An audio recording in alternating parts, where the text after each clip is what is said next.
ग्राम पंचायत सिंधनिया में सरपंच प्रत्याशी गायत्री मीणा ने जनसंपर्क कर अपने समर्थन में मतदान करने की अपील की। जनसंपर्क करने के दौरान संजीवनी टुडे की खास बातचीत में उन्होंने बताया कि गांव में पेयजल की भारी समस्या है, जिसका प्राथमिकता के साथ निस्तारण किया जाएगा एवं खराब पड़े रास्तों को दुरुस्त करवाया जाएगा। यह आपको बता दी कि पंचायत के इतिहास में पहली बार कोई बेटी गायत्री के रूप में चुनाव लड़ रही है। गायत्री भूगोल विषय में एमए पास है। गायत्री मीणा। किसका चुनाव लड़ रही हो आप? सरपंच जी। आपकी योग्यताएं क्या है? एमए ज्योग्राफी से।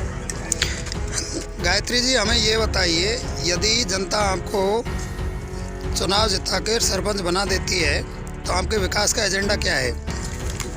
विद्यालयों में शिक्षा का स्तर को बढ़ाना, फैसिलिटी, रोडों का विकास, बुजुर्गों की सेवा पानी करना, जी पानी की समस्या, जी वृक्षों का बढ़ावा, जी।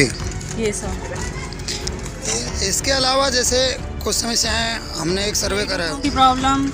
जी, हमने एक सर्वे कराया था ग्राम पंचायत का, और उस सर्वे के अंदर निकल कर के ये आया है कि गांव में रास्तों की हालत बहुत ख़राब है। जी बिल्कुल। आप क्या प्रयास करोगे यदि सरपंच बने तो? सबसे पहला काम ही रास्तों का विकास कराना है। जी, आपकी पंचायत के अंदर 7 गांव हैं और 7 गांवों में एक भी गांव ऐसा नहीं है जहां पेयजल की कोई माकूल व्यवस्था हो। हाँ बिल्कुल। आप क्या परिवर्तन करोगे इसके लिए?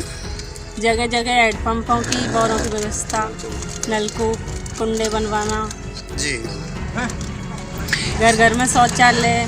जी। आपकी ग्राम पंचायत के अंदर एक गांव ऐसा भी है जो पहले राजस्व गांव हुआ करता था, लेकिन किन्हीं कारणों से वो गांव समाप्त हो गया। मैं नंदपुरा की बात कर रहा हूँ। यदि आप सरपंच बनती हो तो उसके लिए आप क्या प्रयास करोगे? उसका नाम वापस देने की कोशिश। जी, एक सरपंचों के ऊपर हमेशा ये आरोप लगता है कि गरीब लोगों को योजनाओं का लाभ नहीं मिलता, और जो दबंग प्रवृत्ति के अथवा पैसे वाले लोग होते हैं उनको सरकारी योजनाओं का लाभ मिलता है। इसमें आप क्या परिवर्तन करोगे? मैं शिक्षित होते हुए भी अगर ऐसा नहीं करती हूँ तो ये सरपंची का पद मेरे लिए फालतू है। जी, शिक्षित होने के साथ मेरा ये फर्ज बनता है कि मैं लोगों की सेवा पाने में सबसे फर्स्ट नंबर पर रहूँ। जी। हमारे सुनने में आया है कि सामान्य महिला सीट है ग्राम पंचायत सिंघनिया से, और एकमात्र बेटी हो आप जो इस सीट से चुनाव लड़ रही हो। इस मामले में क्या कहना है आपका? आज तक जितने भी सरपंच हुए हैं उन्होंने विकास तो करवाया, पर इतना भी नहीं कि लोगों की पहुंच तक पहुंच सके। जी, इसके अलावा हमारा एक और सवाल है आपसे। ये है कि जो सरकारी कार्मिक होते हैं पंचायत के संबंधित, वो मुख्यालय पर नहीं ठहरते और उनसे काम कराने के लिए आम लोगों को टोडा भीम तक भागना पड़ता है, जो कि यहाँ से लगभग 30 किलोमीटर दूर है। यदि आप सरपंच बनोगी तो इसमें क्या परिवर्तन करने का प्रयत्न करोगी? सारी फैसिलिटी हमारी पंचायत समिति के अंदर ही होंगी, इससे कि हमें बाहर नहीं जाना पड़ेगा। जी, एक भ्रष्टाचार के बहुत बड़े आरोप सरपंचों के ऊपर लगते रहे हैं। यदि आप बनते हैं तो इस मामले में क्या करोगे? भ्रष्टाचार उन लोगों के लिए किया जाता है जो पैसे लेके सरपंच पद पर आसीन होते हैं या फिर जनता को पैसे खिलाते हैं, और हमारा ऐसा कोई मकसद नहीं है।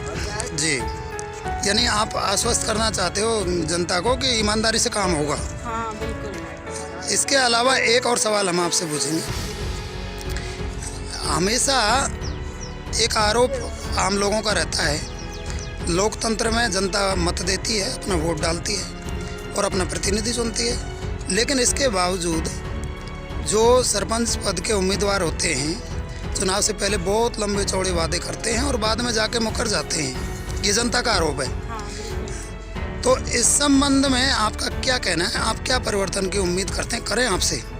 अशिक्षित होने के कारण सरपंच पद पर जो आसीन होते हैं वो अपने वादे और सब कुछ भूल जाते हैं, और ऐसा हम बिल्कुल नहीं करेंगे अगर जनता हमें सहमति देकर सरपंच पद के लिए चुनती है तो।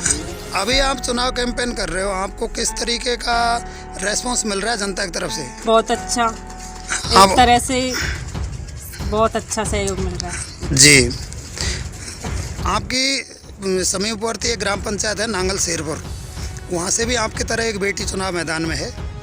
क्या उम्मीद करती हो आप जनता से?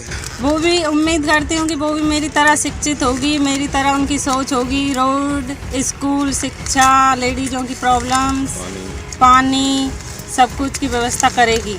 सिंघानिया पंचायत मुख्यालय होने के बावजूद भी यहाँ पशुओं के उपचार के लिए कोई व्यवस्था नहीं है, पशु औषधालय नहीं है।